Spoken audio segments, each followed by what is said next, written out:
Hi ma'am pung ko ang ta kurumjari ngasi video je ai ngasi video ji kaino ne khoi gi andro khul sida ai nusirba khungang ai tara ko sida ngalingai matam da gi chanara ba khoi gi ritual gi boiba thorom ma gi video oi doi ne video je numit nan date 13 da gi hawai ba ko date 13 14 15 numit humni ne ado ai video je to yimdik sangani ba ko numit humni gi video ji amang da pulap punchin bade aduna video ji part 1 ge 2 ga thokna khaidok chage duga sigi thorom ji kari no habido yam haijar ke bako khoi gi aina uji ngasi video ji si thorom ji ate ke suna te bako khoi gi arang pham haina bado khoi gi andro de arang ba aina hai bako sigi je khangat pa anau bo khangat pa aduga khoi gi ariba pothagi ba haibede khoi gi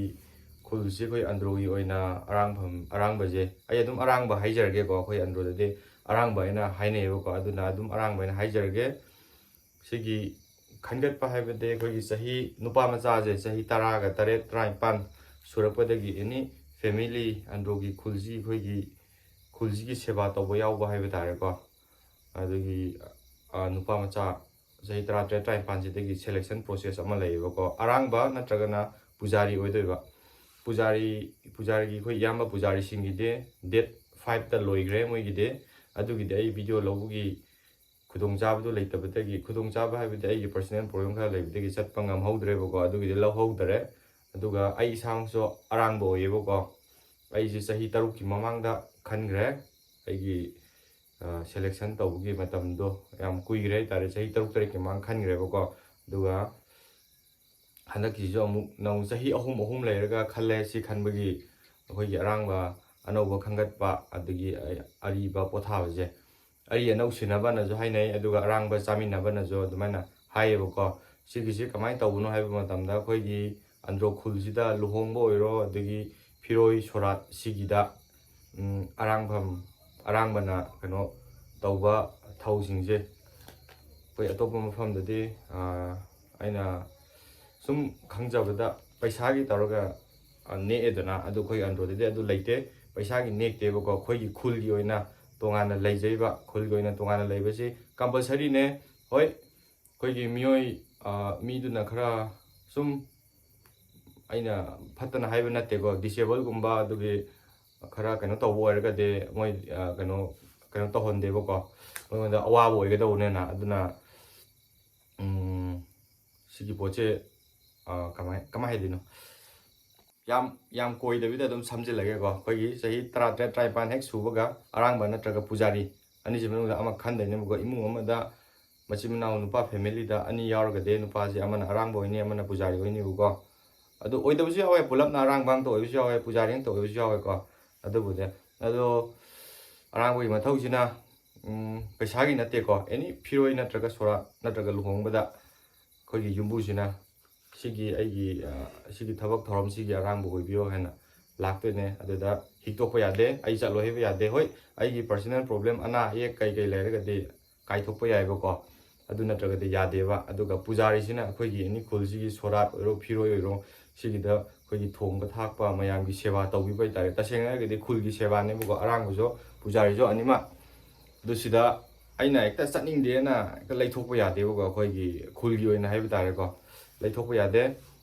ado any magi hoi personal problem ana ek leraga de adu de kai bedi ai ko kai ba habi de ai lip lobudo adu de ai ko pujari ai musi khoi pujari hebse yamba pujari adi yamba arang ba sma haini ba phana yamna ai gi makha thaba angang oiraga so yamba hai bo hai je sijin naga ni ko adu ai gi phana yamna ai gi thak yam thongba na aingon da so ai gi thabuk sibu chatlaba na tragana any khoi thorom je arang ba mo aina pu ba chatlaga de aingon da yamba hai ba YG haigani aduga pujari deso yamba pujari na haigani ko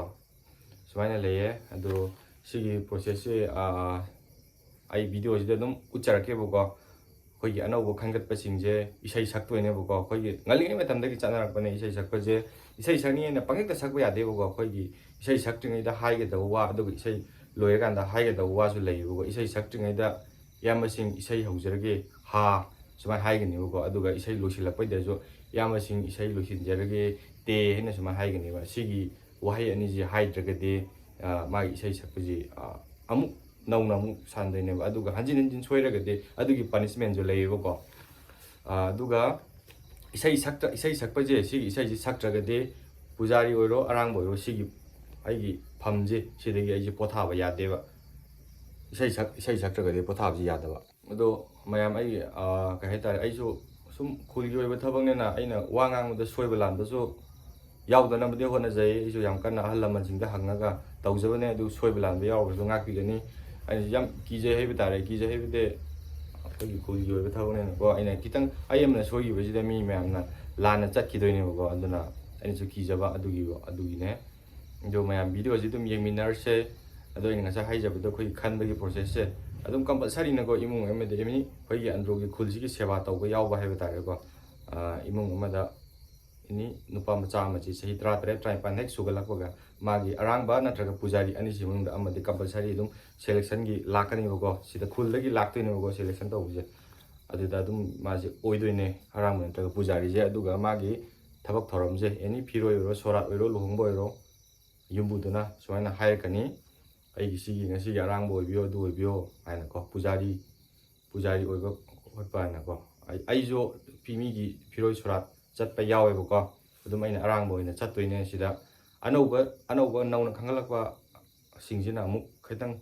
ꯍꯥꯟꯅ ꯈꯔ senior ꯑꯣꯏꯔꯕ experience ꯑꯣꯏꯔꯕ ꯑꯃꯒ ꯆꯠꯃꯤꯟꯅꯒꯅꯤꯕꯀꯣ ꯑꯗꯨꯝ ꯃꯊꯪ ꯇꯝꯗꯣꯏꯕ ꯍꯥꯏꯇꯥꯔꯦ ꯑꯍꯟꯗꯨꯅ senior ꯑꯣꯏꯕꯗꯨꯅ ꯇꯣꯛꯈ꯭ꯔꯕ ꯃꯇꯨꯡꯗ junior ꯑꯣꯏꯕꯗꯨꯅ ꯑꯃꯨꯛ ꯄꯨꯍꯧꯗꯣꯏꯅꯦꯕ ꯊꯕꯛꯁꯦ ꯁꯨꯃꯥꯏꯅ ꯇꯧꯗꯣꯏꯅꯦ ꯑꯗꯨ ꯁꯤꯒꯤꯗ ꯄꯩꯁꯥꯒꯤ ꯑꯗꯒꯤ ꯃꯟꯇꯤꯛꯅꯕ ꯑꯗꯨꯗ ꯑꯝꯇ ꯂꯩꯇꯦ ꯁꯤꯗꯤ ꯑꯩꯈꯣꯏꯒꯤ ꯌꯨꯝꯕꯨꯅ ꯂꯨꯄꯥ 10 ꯀꯠꯀꯦꯔꯥ 20 ꯀꯠꯀꯦꯔꯥ ꯉꯝꯖꯕ ꯈꯔ ꯀꯠꯂꯛꯀꯅꯤ ꯍꯥꯏꯕꯗꯤ ꯑꯋꯥ ꯑꯅꯥ ꯈꯥꯡꯕ ꯍꯥꯏꯕ ꯇꯥꯔꯦꯀꯣ ꯃꯌꯥꯝꯗꯨꯒꯤ ꯋꯥꯕꯤꯔꯨꯕꯗꯣ ꯑꯗꯨꯝ ꯈꯪꯕ ꯑꯣꯏꯅ ꯌꯨꯝꯕꯨꯗꯨꯅ ꯀꯠꯄꯗꯣ ꯑꯗꯨꯝ ꯑꯗꯨꯗ ꯂꯣꯏꯔꯦ ꯁꯤꯗ ꯑꯩ ꯄꯩꯁꯥ ꯑꯗꯨ ꯂꯧꯒꯅꯤ ꯑꯗꯥ ꯂꯧꯒꯅꯤ ꯑꯩ ꯑꯔꯥꯡꯕ ꯂꯥꯛꯄꯒꯤ ꯉꯁꯤꯒꯤ ꯄꯩꯁꯥ ꯁꯤ ꯇꯥꯔꯦ ꯑꯗꯨ ꯌꯥꯝ ꯂꯩꯇꯦꯕꯀꯣ ꯆꯞ ꯃꯥꯟꯅꯅ ꯑꯩꯈꯣꯏꯒꯤ ꯏꯌꯥꯝꯕ ꯄꯨꯖꯥꯔꯤꯁꯤꯡꯒꯤꯁꯨ ꯑꯗꯨꯃꯥꯏꯅ ꯇꯧꯋꯦ ꯑꯗꯨꯒ ꯑꯩꯈꯣꯏꯒꯤ ꯑꯦꯅꯤ ꯑꯟꯗ꯭ꯔꯣꯒꯤ ꯄꯨꯖꯥꯔꯤꯁꯤꯡꯁꯦ ꯑꯩ ꯉꯁꯥꯏꯁꯨ ꯍꯥꯏꯈꯤꯕꯗꯣ ꯈꯨꯜꯒꯤ ꯂꯨꯍꯣꯡꯕ ꯑꯣꯏꯔꯣ ꯁꯣꯔꯥꯠ ꯑꯣꯏꯔꯣ ꯐꯤꯔꯣꯏ ꯑꯣꯏꯔꯣ ꯑꯗꯒꯤ ꯁꯨꯝ ꯁꯤꯒꯨꯝꯕ ꯑꯩꯈꯣꯏꯒꯤ ꯈꯨꯜꯒꯤ ꯑꯣꯏꯕ ꯊꯕꯛꯇꯅꯦꯀꯣ ꯍꯥꯏꯔꯤꯁꯦ ꯑꯇꯣꯞꯄꯗꯗꯤ ꯌꯥꯗꯦꯀꯣ ꯑꯇꯣꯞꯄꯗ ꯑꯩꯅ ꯄꯪꯍꯥꯏ ꯍꯥꯏꯕꯗꯤ ꯑꯗꯨꯗꯤ ꯑꯃꯨꯛ ꯌꯥꯗꯦꯕ ꯑꯗꯨꯗꯤ ꯑꯩꯈꯣꯏꯒꯤ ꯈꯨꯜꯒꯤ ꯑꯣꯏꯕ ꯊꯕꯛꯇ ꯍꯥꯏꯕ ꯇꯥꯔꯦ ꯐꯤꯔꯣꯏ ꯁꯣꯔꯥꯠ ꯁꯤꯒꯨꯝꯕ ꯂꯩꯗꯅ ꯑꯗꯨ ꯁꯤꯒꯨꯝꯕꯗ ꯏꯌꯥꯝꯕ ꯄꯨꯖꯥꯔꯤꯁꯤꯡꯁꯤꯗ ꯑꯩꯈꯣꯏꯅ ꯏꯟꯚꯥꯏꯠ ꯇꯧꯕ ꯆꯠꯆꯗꯣꯏꯅꯦꯕꯀꯣ ꯏꯟꯚꯥꯏꯠ ꯇꯧꯕꯒꯤ ꯃꯊꯧꯁꯤꯅ ꯑꯔꯥꯡꯕꯅ ꯑꯃꯨꯛ ꯇꯧꯗꯣꯏꯅꯦꯕ ꯌꯨꯝꯕꯨꯁꯤꯅ ꯑꯔꯥꯡꯕꯗ ꯍꯥꯏꯔꯒ ꯑꯔꯥꯡꯕꯅ ꯑꯃꯨꯛ ꯄꯨꯖꯥꯔꯤꯁꯤꯡꯁꯤꯗ ꯏꯟꯚꯥꯏꯠ ꯇꯧꯗꯣꯏꯅꯦꯕꯀꯣ ꯑꯗꯨꯁꯨ ꯏꯟꯚꯥꯏꯠ ꯇꯧꯈ꯭ꯔꯕ ꯃꯤꯁꯦ ꯂꯥꯛꯇꯕ ꯌꯥꯗꯦꯕ ꯄꯨꯖꯥꯔꯤꯒꯤꯁꯨ ꯍꯣꯏ ꯑꯅꯥ ꯑꯌꯦꯛ ꯑꯃ ꯂꯩꯔꯒꯗꯤ ꯂꯤꯞ ꯂꯧꯕ ꯌꯥꯏ ꯑꯗꯨ ꯅꯠꯇꯅꯗꯤ ꯌꯥꯗꯦꯕꯀꯣ ꯀꯝꯄꯜꯁꯔꯤ ꯑꯣꯏꯌꯦ ꯑꯗꯨꯒ ꯑꯩ ꯑꯃꯁꯨ ꯍꯥꯏꯖꯒꯦ ꯑꯩ ꯀꯃꯦꯟꯗ ꯑꯟꯗ꯭ꯔꯣꯗ ꯕꯥꯃꯣꯟ ꯍꯥꯏꯕ ꯇꯥꯔꯦꯀꯣ ꯕ꯭ꯔꯥꯍꯃꯟ ꯑꯗꯨ ꯂꯩꯕ꯭ꯔꯥ ꯈꯣꯠꯄ꯭ꯔꯥ ꯑꯗꯨꯝ ꯌꯥꯝ ꯍꯪꯉꯦꯕꯀꯣ ꯑꯩꯈꯣꯏꯒꯤ ꯑꯟꯗ꯭ꯔꯣꯒꯤ ꯄꯣꯄꯨꯂꯦꯁꯟꯁꯦ ꯑꯩ ꯆꯞ ꯆꯥꯕꯗꯤ ꯈꯪꯗ꯭ꯔꯦ ꯑꯩꯅ ꯁꯨꯝ ꯆꯥꯎꯔꯛꯄ ꯄꯥꯕꯗ 15,000 to 20,000 ꯁꯤꯒꯤ ꯃꯅꯨꯡꯗ ꯂꯩꯔꯝꯗꯧ ꯃꯥꯜꯂꯦꯀꯣ ꯁꯣꯏꯕꯁꯨ ꯌꯥꯏ ꯁꯣꯏꯗꯕꯁꯨ ꯌꯥꯏ ꯑꯗꯨ ꯑꯩ ꯆꯞ ꯆꯥꯕꯗꯤ ꯈꯪꯗꯦ ꯍꯥꯏꯖꯔꯤꯀꯣ ꯑꯗꯨ ꯁꯤꯗ ꯑꯩꯈꯣꯏꯒꯤ ꯕꯥꯃꯣꯟꯒꯤ ꯏꯃꯨꯡ ꯁꯤꯡꯒꯜ ꯑꯃꯐꯥꯎ ꯂꯩꯇꯦꯕꯀꯣ ꯑꯟꯗ꯭ꯔꯣꯗꯗꯤ ꯑꯗꯨꯒ ꯑꯩꯈꯣꯏꯒꯤ ꯑꯦꯅꯤ ꯆꯥꯛ ꯊꯣꯡꯕ ꯈꯣꯠꯄ ꯑꯩꯈꯣꯏꯒꯤ ꯑꯇꯣꯞꯄ ꯃꯐꯝꯗ ꯇꯧꯅꯕꯗꯣ ꯑꯩꯅ ꯁꯤꯗ ꯑꯃꯒꯤ ꯋꯥ ꯅꯠꯇꯦꯀꯣ ꯑꯩꯅ ꯍꯥꯏꯖꯔꯤꯁꯦ ꯑꯩꯈꯣꯏꯒꯤ ꯈꯨꯜꯗ ꯇꯧꯖꯕ ꯇꯁꯦꯡꯅ ꯍꯥꯏꯖꯕꯅꯦ ꯑꯩꯈꯣꯏꯒꯤ ꯑꯣꯏꯅꯗꯤ ꯂꯩꯇꯦ ꯍꯥꯏꯕ ꯇꯥꯔꯦ ꯕꯥꯃꯣꯟꯅ ꯆꯥꯛ ꯊꯣꯡꯕ ꯈꯣꯠꯄꯗꯣ ꯑꯩꯈꯣꯏꯒꯤ ꯑꯟꯗ꯭ꯔꯣꯒꯤ ꯄꯨꯖꯥꯔꯤꯅ ꯇꯣꯉꯥꯟꯅ ꯂꯩꯖꯩꯕꯀꯣ ꯍꯣꯏ ꯁꯨꯝ ꯐꯦꯃꯤꯂꯤꯗꯨꯅ ꯑꯇꯣꯞꯄꯗꯒꯤ ꯅꯦꯛꯆꯔꯨꯕꯁꯨ ꯌꯥꯎꯋꯦꯀꯣ ꯑꯩꯈꯣꯏꯒꯤ ꯑꯗꯨꯒꯨꯝꯕꯅ ꯇꯣꯉꯥꯟꯈ꯭ꯔꯦ ꯑꯗꯨ ꯅꯠꯇꯕ ꯍꯥꯏꯕ ꯇꯥꯔꯦꯀꯣ ꯑꯩꯅ ꯍꯥꯏꯁꯦ ꯑꯗꯨ ꯑꯅꯝꯕꯅꯗꯤ 99%ꯗꯤ ꯑꯗꯨꯝ ꯑꯩꯈꯣꯏꯒꯤ ꯑꯟꯗ꯭ꯔꯣꯒꯤ ꯈꯨꯜꯒꯤ ꯏꯁꯥꯒꯤ ꯀꯩꯅꯣꯁꯦ ꯁꯤꯅ ꯑꯗꯨꯝ ꯇꯧꯖꯩ ꯍꯥꯏꯕ ꯇꯥꯔꯦ ꯑꯗꯨ ꯃꯌꯥꯝ ꯚꯤꯗꯤꯑꯣꯁꯤ ꯌꯦꯡꯃꯤꯟꯅꯔꯁꯦ ꯉꯁꯤꯒꯤꯁꯤꯅ ꯄꯥꯔꯠ 1 ꯑꯣꯏꯗꯣꯏꯅꯦ ꯑꯗꯨ ꯑꯩ ꯅꯦꯛꯁ ꯄꯥꯔꯠꯁꯨ ꯑꯃꯨꯛ ꯁꯦꯝꯃꯛꯈꯤꯅꯦꯕꯀꯣ ꯅꯨꯃꯤꯠ 5ꯅꯤꯅꯦ ꯑꯍꯥꯟꯕ ꯗꯦꯠ 13 14 15 ꯗꯦꯠ 15ꯒꯤꯁꯤꯅ ꯑꯩꯈꯣꯏ ꯆꯥꯃꯤꯟꯅꯗꯣꯏꯅꯦꯕꯀꯣ ꯆꯥꯃꯤꯟꯅꯕ ꯍꯥꯏꯕꯗꯤ ꯑꯩꯈꯣꯏꯒꯤ ꯁꯤꯡꯖꯨ ꯆꯥꯗꯣꯏꯅꯦ ꯑꯩꯈꯣꯏꯒꯤ ꯑꯅꯧꯕ ꯈꯪꯒꯠꯂꯛꯄ ꯑꯔꯤꯕ ꯑꯗꯒꯤ ꯏꯃꯥ ꯏꯕꯦꯟ ꯃꯌꯥꯝ ꯑꯗꯒꯤ ꯑꯩꯈꯣꯏꯒꯤ ꯈꯨꯜꯁꯤꯒꯤ ꯅꯤꯡꯉꯣꯜꯁꯤꯡ ꯃꯣꯏꯁꯨ ꯃꯌꯥꯝ ꯌꯥꯎꯗꯣꯏꯅꯦꯕꯀꯣ ꯑꯗꯨꯅ ꯅꯦꯛꯁ ꯚꯤꯗꯤꯑꯣꯗ ꯍꯥꯞꯄꯛꯑꯒꯦꯕꯀꯣ ꯗꯦꯠ 15ꯒꯤꯅ ꯑꯩ ꯇꯣꯉꯥꯟꯅ ꯇꯧꯔꯛꯑꯒꯦ ꯉꯁꯤꯒꯤꯁꯤꯅ ꯗꯦꯠ 13ꯒ 14ꯒ ꯁꯤꯒꯤ ꯇꯧꯖꯔꯛꯑꯒꯦ ꯃꯌꯥꯝ ꯑꯗꯣ ꯑꯩꯅ ꯋꯥ ꯉꯥꯡꯕꯁꯤ ꯁꯨꯝ ꯈꯔ ꯗꯤꯇꯦꯜꯁ ꯑꯣꯏꯅ ꯍꯥꯏꯅꯤꯡꯕꯒꯤꯅꯦ ꯈꯤꯇꯪ ꯁꯥꯡꯗꯤ ꯁꯥꯡꯉꯅꯤ ꯚꯤꯗꯤꯑꯣꯗ ꯑꯗꯣ ꯃꯌꯥꯝ ꯑꯗꯨꯝ ꯌꯦꯡꯕꯤꯌꯣ ꯐꯖꯅ ꯌꯦꯡꯕꯤꯌꯣ ꯃꯔꯝꯗꯤ ꯐꯖꯅ ꯌꯦꯡꯗ꯭ꯔꯒꯗꯤ ꯀꯩ ꯍꯥꯏꯇꯥꯔꯦ ꯍꯦꯛꯇ ꯕꯦꯠ ꯀꯃꯦꯟꯁꯤ ꯑꯗꯨꯛꯀꯤ ꯃꯇꯤꯛ ꯂꯥꯛꯑꯦꯕꯀꯣ ꯅꯪꯕꯨ ꯃꯩꯇꯩꯔꯥ ꯑꯗꯨꯔꯥ ꯑꯗꯥꯔꯥ ꯍꯥꯏꯅ ꯑꯗꯨ ꯑꯩꯁꯨ ꯅꯨꯡꯉꯥꯏꯇꯕꯗꯤ ꯐꯥꯎꯋꯦ ꯑꯗꯨ ꯑꯣꯏꯔꯒꯁꯨ ꯑꯗꯨꯝ ꯃꯤ ꯃꯌꯥꯝ ꯃꯔꯛꯇꯗꯤ ꯑꯗꯨꯝ ꯀꯩ ꯍꯥꯏꯇꯥꯔꯦ ꯈꯔ ꯋꯥꯈꯜ ꯈꯟꯕ ꯋꯥꯠꯄ ꯃꯤꯗꯤ ꯑꯗꯨꯝ ꯌꯥꯎꯔꯛꯀꯅꯤꯗꯤ ꯑꯗꯨꯝ ꯈꯪꯉꯦꯕꯀꯣ ꯑꯗꯨ ꯑꯣꯏꯔꯒꯁꯨ ꯑꯩ ꯏꯒꯅꯣꯔ ꯇꯧꯖꯩ ꯑꯗꯨꯝ ꯏꯁꯥꯅ ꯑꯗꯨꯒꯨꯝꯕꯗꯨ ꯇꯧꯕꯤꯒꯅꯨ ꯍꯥꯏꯖꯔꯤ ꯃꯔꯝꯗꯤ ꯑꯦꯅꯤ ꯔꯤꯂꯤꯖꯟ ꯈꯨꯗꯤꯡꯃꯛ ꯔꯦꯁꯄꯦꯛ ꯇꯧꯖꯩ ꯑꯩꯅ ꯃꯤꯒꯤ ꯔꯤꯂꯤꯖꯟ ꯔꯦꯁꯄꯦꯛ ꯇꯧꯔꯒꯗꯤ ꯃꯤꯅꯁꯨ ꯑꯩꯒꯤ ꯔꯦꯁꯄꯦꯛ ꯇꯧꯔꯛꯀꯅꯤ ꯃꯤꯒꯤ ꯀꯜꯆꯔ ꯑꯩꯅ ꯔꯦꯁꯄꯦꯛ ꯇꯧꯔꯒꯗꯤ ꯑꯩꯒꯤ ꯀꯜꯆꯔꯁꯨ ꯃꯤꯅ ꯔꯦꯁꯄꯦꯛ ꯇꯧꯔꯛꯀꯅꯤ ꯑꯗꯨ ꯁꯤꯗ ꯑꯁꯨꯃꯥꯏꯅ ꯇꯧꯁꯦ ꯑꯗꯨꯒ ꯚꯤꯗꯤꯑꯣ ꯌꯦꯡꯃꯤꯟꯅꯔꯁꯦ ꯃꯌꯥꯝ ꯋꯥꯌꯨ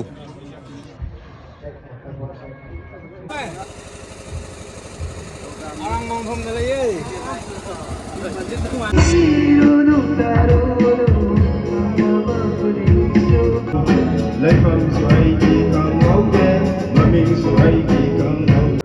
ꯂꯥ ꯄꯨꯅꯔꯛꯄ ꯑꯗꯩ ꯁꯤꯡꯖꯨ ꯃꯆꯜ ꯄꯨꯅꯔꯛꯄ ꯁꯤꯡ ꯄꯨꯅꯔꯛꯄ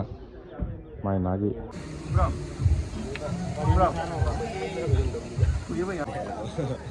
ꯋꯥꯌꯨꯅꯤ ꯁꯤꯁꯨ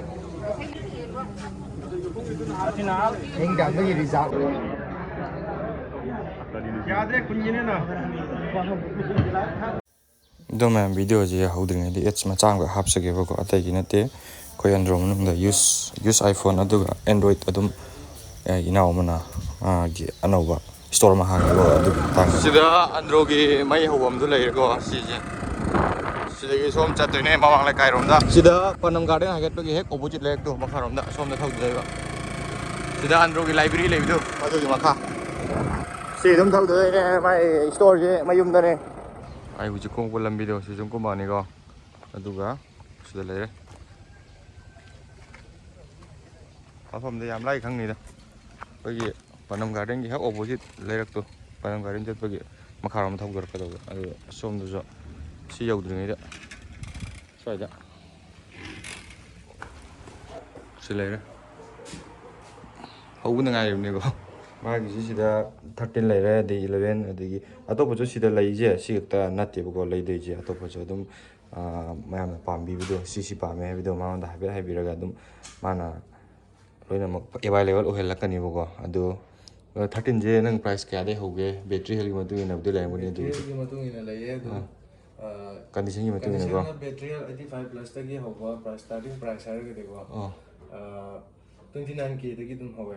29ꯗꯒꯤꯀꯣ 29K ꯗꯒꯤ ꯍꯧꯔꯒ 33 34 ꯁꯨꯃꯥꯏꯅ ꯁꯤꯐꯥꯎ ꯆꯠꯂꯦꯕꯀꯣ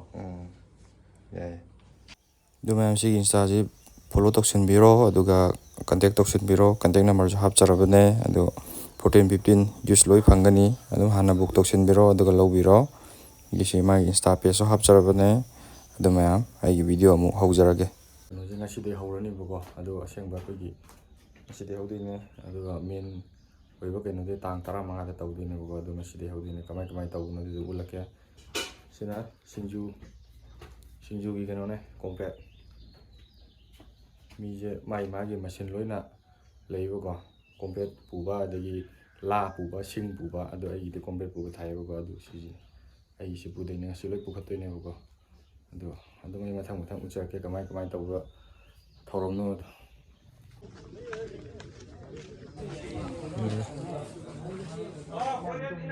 ꯁꯤꯅ ꯋꯥꯌꯨ ꯄꯨꯔꯛꯄ ꯌꯥꯎꯔꯦ ꯁꯤꯡ ꯄꯨꯔꯛꯄ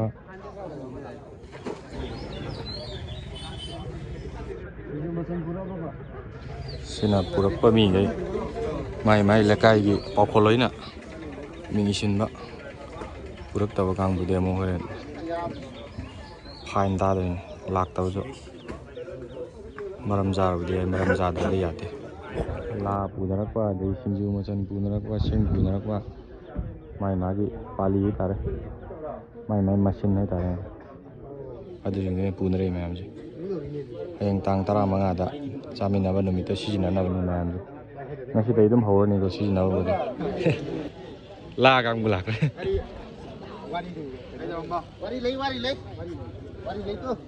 ꯅꯪꯒꯤꯅ ꯀꯔꯤ ꯄꯨꯔꯛꯀꯦ ꯑꯩ ꯁꯤꯡ ꯄꯨꯔꯦ ꯁꯤꯡ ꯇꯥꯏ ꯁꯤꯡ ꯇꯥꯕ꯭ꯔꯣ ꯁꯤꯗ ꯂꯩꯔꯦ ꯋꯥꯌꯨ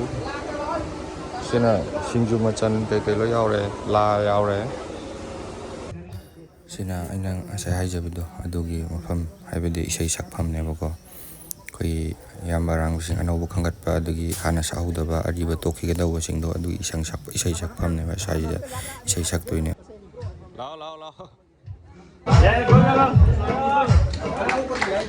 ꯏꯁꯩ ꯁꯛꯄꯁꯦ ꯐꯨꯔꯤꯠ ꯂꯤꯠꯂꯒ ꯁꯛꯄ ꯌꯥꯗꯦꯀꯣ ꯑꯩꯈꯣꯏꯒꯤꯁꯦ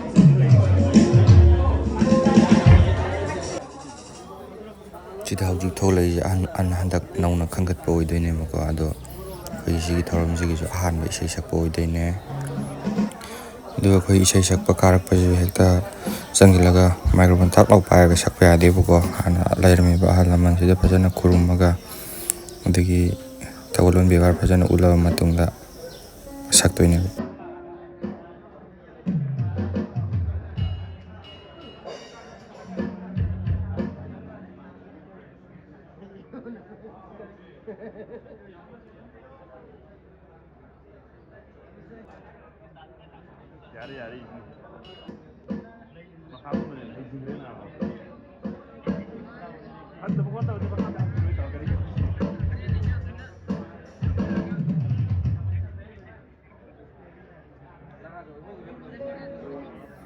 ꯑꯗꯨ ꯃꯌꯥꯝ ꯚꯤꯗꯤꯑꯣ ꯑꯁꯤꯗ ꯏꯁꯩ ꯁꯛꯄ ꯑꯗꯒꯤ ꯀꯩꯀꯩ ꯏꯁꯩ ꯁꯛꯄꯗꯣ ꯑꯗꯨꯗꯤ ꯐꯨꯜ ꯑꯣꯏꯅ ꯍꯥꯞꯆꯔꯣꯏꯒꯦ, ꯃꯔꯝꯗꯤ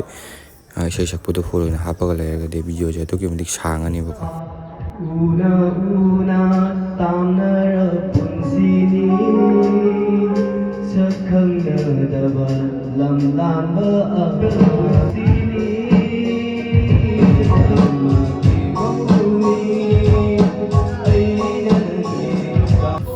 ꯑꯗꯨ ꯃꯌꯥꯝꯗ ꯀꯔꯤꯝꯇꯁꯨ ꯍꯥꯏꯖꯒꯦ, ꯑꯩꯈꯣꯏꯒꯤ ꯁꯤꯗ ꯁꯛꯏꯕ ꯏꯁꯩꯁꯤꯡꯁꯤ ꯁꯤꯡꯒꯔ ꯑꯝꯇ ꯅꯠꯇꯦ, ꯍꯥꯟꯅ ꯇꯝꯃꯒ ꯂꯥꯛꯄ ꯅꯠꯇꯦ, ꯑꯩꯈꯣꯏꯒꯤ ꯈꯨꯜꯁꯤꯒꯤ ꯇꯧꯗꯕ ꯌꯥꯗꯕ ꯊꯧꯗꯥꯡꯗꯣ ꯇꯧꯖꯕ ꯈꯛꯇꯅꯦ. ꯑꯗꯨ ꯁꯤꯗ ꯇ꯭ꯔꯣꯜ ꯇꯧꯕꯤꯕ ꯑꯗꯒꯤ ꯅꯣꯛꯅꯕꯤꯕ ꯇꯧꯕꯤꯒꯅꯨ, ꯃꯔꯝꯗꯤ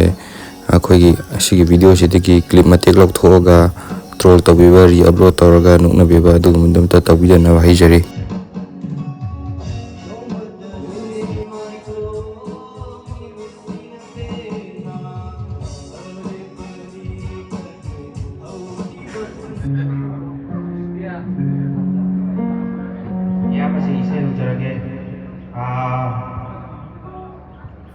ꯍꯧꯖꯤꯛ ꯍꯥꯏꯕꯗꯣ ꯑꯗꯨꯗꯅꯦꯕꯀꯣ ꯑꯩꯅ ꯉꯁꯥꯏ ꯍꯥꯏꯖꯈꯤꯕꯗꯣ, ꯏꯁꯩ ꯍꯧꯗ꯭ꯔꯤꯉꯩꯗ ꯋꯥꯍꯩ ꯑꯃ ꯍꯥꯏꯒꯅꯤ ꯍꯥꯏꯕꯗꯣ.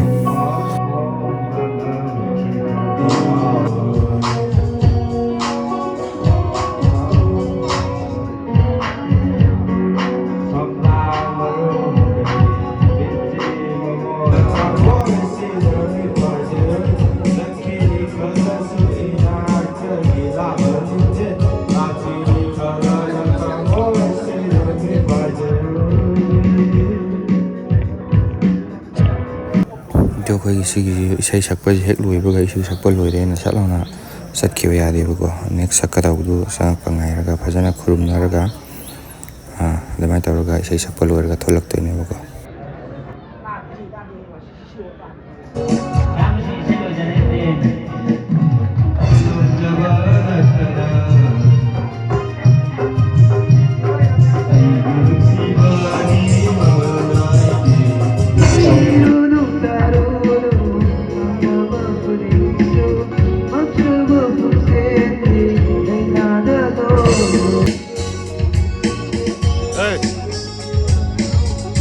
ꯑꯗꯨꯒ ꯏꯁꯩ ꯂꯣꯏꯁꯤꯟꯕꯗ ꯍꯩꯕꯧ ꯍꯥꯏꯗꯨꯅ ꯁꯤꯗ ꯍꯥꯏꯔꯛꯑꯅꯦꯕꯀꯣ.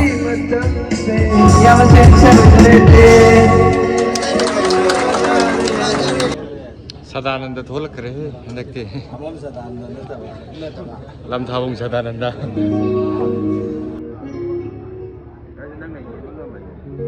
ꯑꯗꯨꯒ ꯃꯔꯛ ꯊꯠꯅ ꯑꯩ ꯀꯔꯤꯒꯨꯝꯕ ꯑꯝꯇ ꯂꯥꯎꯊꯣꯛꯆꯒꯦ. ꯑꯩꯈꯣꯏꯒꯤ ꯉꯁꯤꯒꯤ ꯊꯧꯔꯝꯁꯤꯗ ꯑꯩꯅ ꯉꯁꯤꯁꯨ ꯂꯥꯎꯊꯣꯛꯆꯔꯦ. ꯑꯩꯈꯣꯏꯒꯤ ꯌꯨ ꯌꯦꯟꯕꯤꯒꯗꯕ ꯏꯆꯤꯜ ꯏꯅꯥꯎꯁꯤꯡ, ꯑꯩꯈꯣꯏꯒꯤ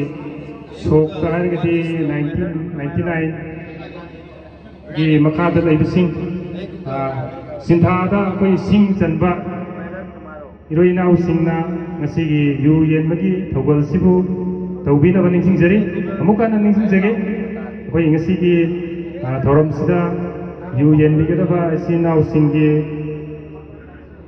ꯁꯤꯟꯊꯥ, ꯑꯩꯈꯣꯏ ꯁꯤꯡ ꯆꯟꯕ ꯏꯔꯣꯏ ꯏꯅꯥꯎꯁꯤꯡꯅ ꯌꯨ ꯌꯦꯟꯕꯒꯤ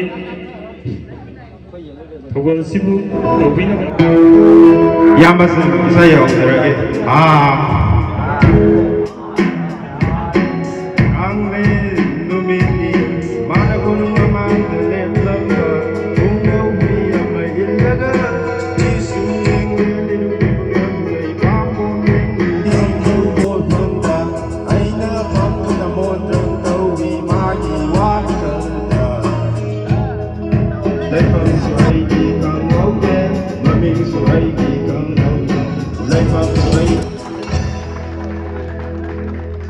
ꯏꯌꯥꯝꯕꯁꯤꯅ ꯐꯖꯕ ꯏꯁꯩ ꯑꯃ ꯂꯥꯎꯊꯣꯛꯄꯤꯔꯦ. ꯑꯄꯥꯝꯕꯤ ꯍꯧꯃꯩꯔꯥ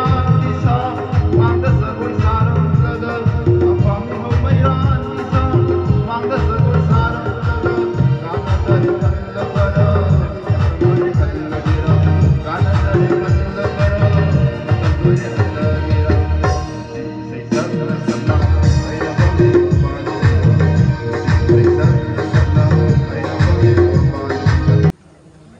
와유 웅따네 실레지 다라분 어떠시나 시 다게 되나 저 와유 타나가 여기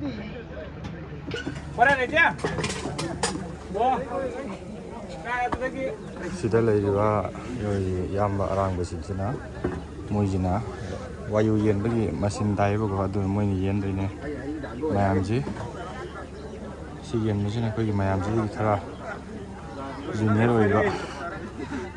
oiba kang bu hebe tare ko moini yen doine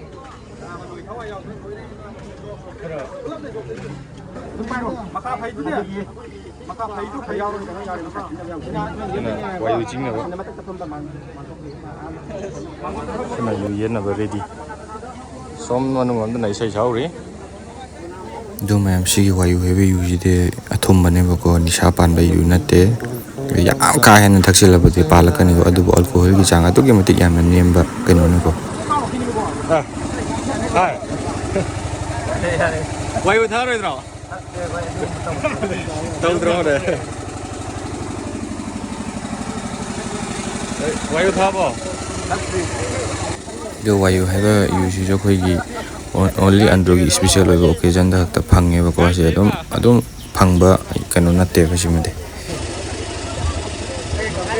chuna view yan ba gang mo wayu ni ko do se de chai pai ga lai ba ya ma sing jina dolai ba ba ko be ko ano mo jina senior oidoine senior no oigani ba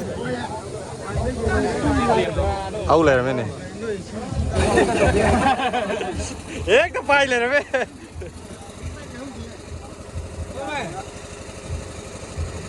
Arang mong thum đây ấy.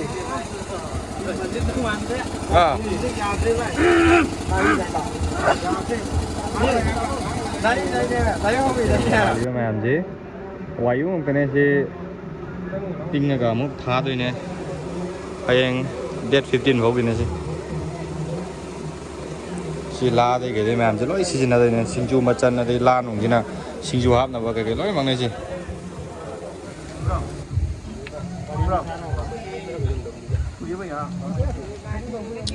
와이우 타봐.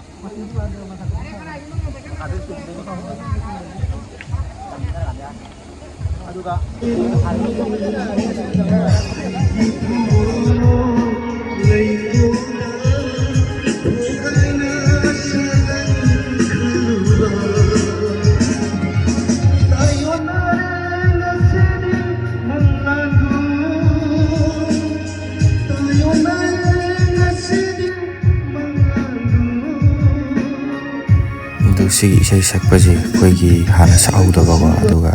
ꯑꯅꯧꯕ ꯈꯪꯒꯠꯄ ꯑꯗꯒꯤ ꯑꯩꯈꯣꯏꯒꯤ ꯄꯣꯊꯥꯔꯒꯗꯧꯕ ꯏꯌꯥꯝꯕꯁꯤꯡ ꯏꯁꯩ ꯁꯛꯍꯧꯗꯕꯁꯤꯡ ꯑꯗꯨꯁꯤꯡꯗꯨꯅꯦꯕꯀꯣ ꯁꯛꯇꯣꯏꯁꯦ ꯑꯗꯨꯒ ꯏꯁꯩꯁꯦ ꯁꯛꯇꯅ ꯑꯩꯈꯣꯏꯒꯤ ꯑꯔꯥꯡꯕ ꯍꯥꯏꯕ ꯀꯩꯅꯣꯁꯤꯗꯒꯤ ꯄꯣꯊꯥꯕ ꯌꯥꯗꯦꯕꯀꯣ ꯆꯍꯤ 13 19ꯗꯒꯤ ꯈꯟꯒꯠꯄꯗꯨꯅ ꯍꯌꯦꯡ ꯃꯥꯅ ꯆꯍꯤ 30ꯒ 30+ ꯍꯥꯏꯇꯥꯔꯦꯀꯣ 40 ꯐꯥꯎ ꯑꯁꯤ ꯃꯅꯨꯡꯗ ꯁꯤꯒꯤ ꯊꯧꯁꯤ ꯄꯨꯗꯣꯏꯅꯦ ꯑꯗꯨꯕꯨ ꯃꯅꯨꯡꯗ ꯄꯣꯊꯥꯗꯣꯏꯅꯦꯕ ꯅꯣꯔꯦꯟ ꯃꯔꯤꯡꯗꯦꯜ KS ꯏꯅꯥꯎꯇꯣꯝꯕ ꯑꯃꯨꯛꯀ ꯍꯟꯅ ꯅꯤꯡꯁꯤꯡꯖꯒꯦ ꯏꯁꯤꯡ ꯄꯥꯟꯅꯕꯒꯤꯗꯕ ꯏꯌꯥꯝꯕꯁꯤꯡ KS ꯁꯨꯔꯦꯟ Kumar ꯅꯨꯡꯌꯨꯡꯕꯤ CS Nanda ꯃꯔꯤꯡꯗꯦꯜ PS Noren ꯃꯔꯤꯡꯗꯦꯜ KS ꯏꯅꯥꯎꯇꯣꯝꯕ ꯃꯆꯦꯡꯄꯥꯠ ꯆꯥꯛꯁꯪ ꯑꯩꯈꯣꯏꯒꯤ ꯏꯌꯥꯝꯕꯁꯤꯡꯒꯤ ꯆꯥꯛꯁꯪꯗ ꯂꯦꯡꯁꯤꯟꯕꯤꯔꯛꯅꯕ ꯅꯤꯡꯁꯤꯡꯖꯔꯤ ꯏꯌꯥꯝꯕꯁꯤꯡꯁꯤ ꯏꯁꯩ ꯍꯧꯖꯔꯒꯦ ꯆꯠꯂꯒꯦ ꯑꯩꯒꯤ ꯂꯥꯟꯗꯒꯤ ꯃꯐꯝꯗꯒꯤ ꯅꯪ ꯑꯃꯨꯛ ꯍꯟꯅ ꯅꯤꯡꯁꯤꯡꯕ ꯉꯝꯗꯅꯕ ꯆꯠꯂꯒꯦ ꯑꯩꯗꯤ ꯀꯌꯥꯁꯨ ꯈꯪꯗ꯭ꯔ ꯃꯐꯝ ꯑꯃꯗ ꯅꯪ ꯑꯃꯨꯛ ꯍꯟꯅ ꯅꯤꯡꯁꯤꯡꯕ ꯉꯝꯗꯅꯕ ꯇꯥꯝꯅ ꯇꯥꯝꯅ ꯇꯥꯝꯅ ꯆꯠꯂꯒꯦ ꯑꯩꯗꯤ ꯂꯥꯟꯗꯒꯤ ꯃꯐꯝꯗꯒꯤ ꯅꯪ ꯑꯃꯨꯛ ꯍꯟꯅ ꯅꯤꯡꯁꯤꯡꯕ ꯉꯝꯗꯅꯕ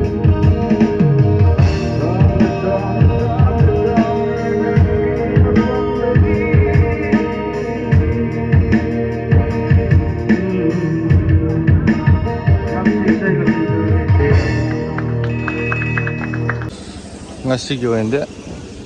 loisin gre numit humni ne tau doi je da ngasi gide loisin gre ayeng tau ke gadro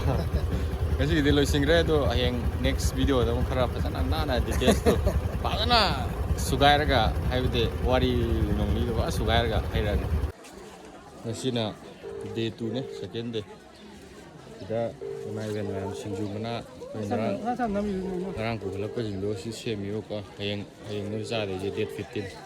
ji date 14 sina mu nini jan ban numit kine ko ani so ban numit kine ko ai je video je han baga ani so ga punchile duga date 15 gina tonga na mu khajana tawke ko natraga yam sang do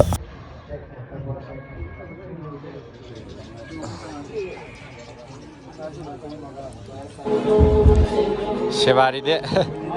mai dava tane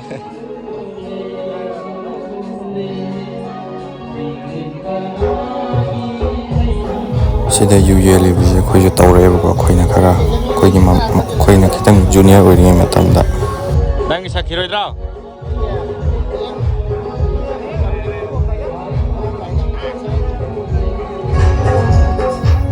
sida isai sina ani suba numit ki isai sakpane ba ahom suba numit sa sakani sai de loina do ahom suba numit ki na ba gi samina ba numit ne ba de singju chaba ke ke mem yaw ni ba imai ben da gi ningol da gi kai da gi mem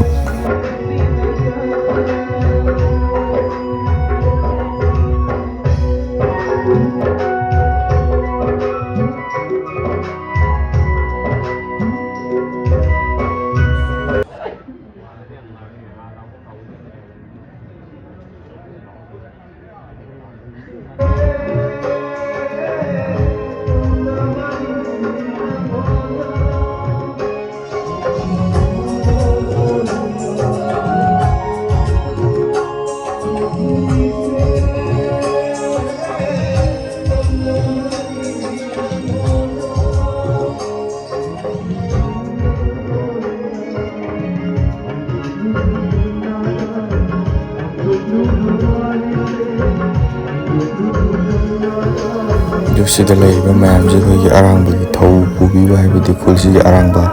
yam ba angak tane ba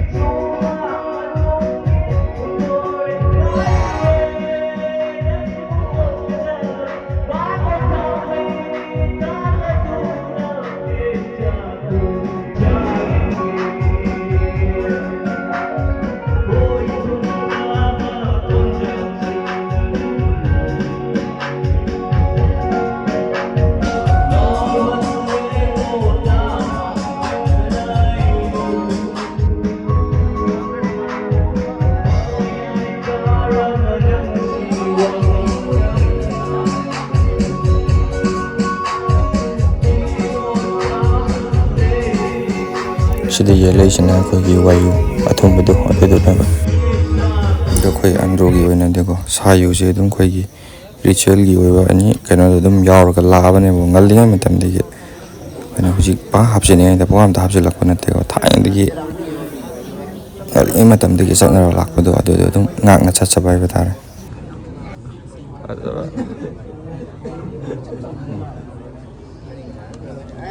wayu ne ko do mayam da aina ngasada haijari je sum lana chattanam ne ko koi gi yu amadu natte ba ko sigi je amadu wara ga de sumaina thakpa jo ngamoi ba kanam tana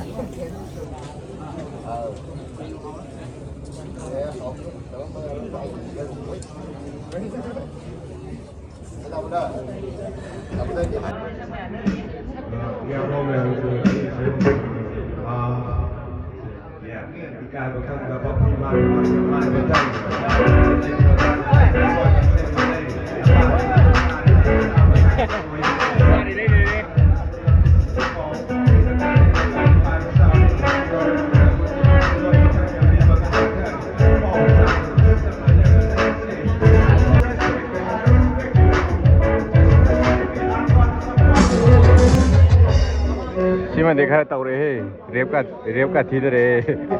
ꯏꯌꯥꯝꯕ ꯋꯥꯏ ꯀꯨꯃꯥꯔꯒꯤ ꯃꯇꯪꯗ ꯁꯦꯝ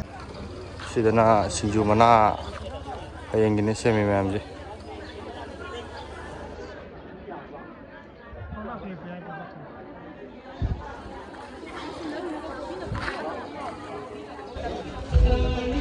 ꯃꯌꯥꯝꯁꯦ ꯃꯥꯏ ꯃꯁꯤꯜ ꯂꯣꯏ ꯄꯥꯏꯅꯦ U ꯌꯦꯟꯕꯅ U ꯌꯦꯟꯕ ꯑꯗꯒꯤ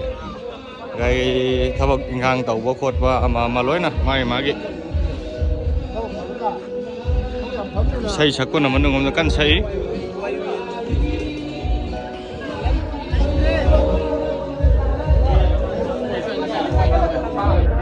ꯁꯤꯗ ꯍꯌꯦꯡ ꯁꯤꯡꯖꯨꯒꯤ ꯆꯦꯔꯪ ꯃꯊꯛꯇꯅꯦꯀꯣ ꯍꯩꯗꯣꯛꯏꯁꯦ ꯂꯩꯕꯥꯛꯇ ꯅꯠꯇꯦ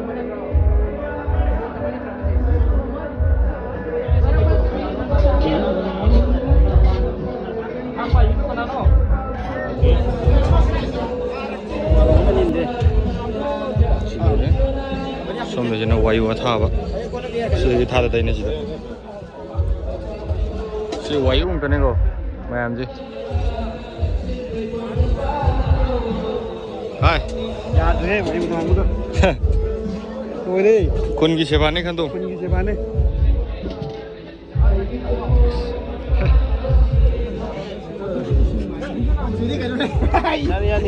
ꯀꯌꯥ ꯁꯨꯔꯦ ꯉꯁꯤꯒꯤ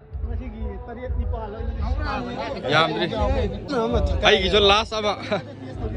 ꯍꯥꯏꯔꯛꯀꯦ ꯌꯥꯅꯤ ꯆꯝꯕ꯭ꯔꯣ ꯃꯆꯨꯁꯤ ꯏꯁꯤꯡ ꯃꯆꯨꯗ ꯌꯥꯝꯗꯕꯤꯗ ꯁꯦ ꯍꯣꯏ ꯁꯣꯝ ꯄꯤꯌꯨ ꯍꯥꯟꯅ ꯄꯤꯌꯨ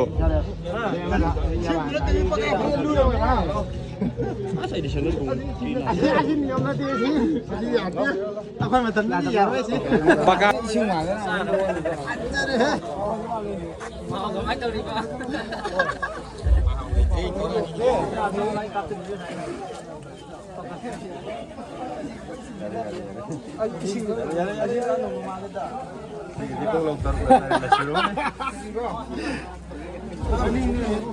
ꯌꯥꯔꯣꯏ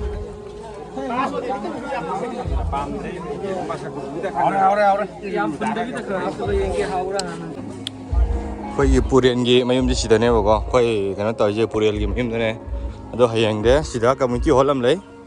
ꯑꯗ ꯇꯧꯗꯣꯏꯅꯦ ꯍꯌꯦꯡꯗꯤ ꯑꯩꯈꯣꯏꯒꯤ ꯑꯟꯗ꯭ꯔꯣ ꯈꯨꯜꯒꯤ ꯅꯤꯡꯉꯣꯜ ꯆꯥ ꯍꯥꯏꯇꯥꯔꯦ ꯅꯤꯡꯉꯣꯜ ꯃꯌꯥꯝꯁꯨ ꯌꯥꯎꯗꯣꯏꯅꯦ ꯂꯩꯁꯥꯕꯤ ꯃꯌꯥꯝ ꯍꯥꯏꯕ ꯇꯥꯔꯦ ꯃꯣꯏꯁꯨ ꯌꯥꯎꯗꯣꯏꯅꯦ ꯑꯗꯨꯅ ꯆꯜꯂꯣꯏꯕ ꯃꯐꯝꯗꯣ ꯑꯗꯨꯅ ꯁꯤꯒꯤꯗ ꯂꯝꯄꯥꯛ ꯑꯁꯤꯗ ꯀꯝꯃ꯭ꯌꯨꯅꯤꯇꯤ ꯍꯣꯜ ꯑꯃ ꯂꯩꯁꯦ ꯑꯩꯈꯣꯏꯒꯤ ꯏꯅꯦ ꯏꯟꯗꯣꯟ ꯃꯌꯥꯝꯅ ꯁꯤꯡꯖꯨ ꯁꯦꯝꯃꯤꯕ ꯃꯐꯝꯁꯦ ꯁꯤ ꯃꯐꯝ ꯇꯧꯗꯣꯏꯅꯦ ꯍꯌꯦꯡꯗꯤ ꯁꯤꯗ ꯁꯤ ꯃꯐꯝꯗ ꯁꯤ ꯁꯤꯡꯖꯨ ꯃꯅꯥ ꯍꯌꯦꯡꯗꯤ ꯁꯤ ꯇꯧꯗꯣꯏꯅꯦ ꯁꯤ ꯃꯐꯝꯁꯤꯗ ꯉꯁꯤꯒꯤꯗ ꯚꯤꯗꯤꯑꯣ ꯃꯇꯥꯡꯁꯤ ꯂꯣꯏꯁꯤꯜꯂꯒꯦ ꯍꯌꯦꯡ ꯑꯩꯈꯣꯏꯒꯤ ꯆꯥꯃꯤꯟꯅꯕ ꯅꯨꯃꯤꯠꯀꯤ ꯍꯌꯦꯡ ꯐꯖꯅ ꯅꯝꯃꯛꯑꯒꯦ